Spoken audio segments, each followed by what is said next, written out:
The Lexus LS460 from 2013 to 2017 uses a CR2032 battery in its key fob. Replacing it is a simple DIY task. You'll need a new CR2032 battery like Energizer or Duracell and a small flathead screwdriver or coin. No programming is required after replacement.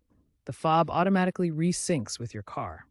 Expect the battery to last 18 to 24 months. Signs of a weak battery include reduced range and the LED indicator not lighting up consistently.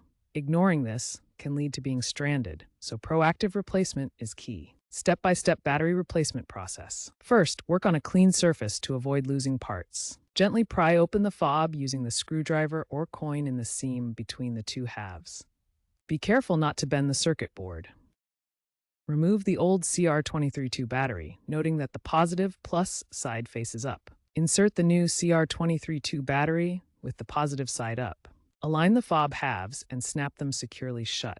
Test the fob by pressing the buttons to confirm functionality. If the fob still doesn't work after the battery replacement, it could indicate a deeper issue requiring professional diagnosis. Be aware, counterfeit batteries can cause premature failure.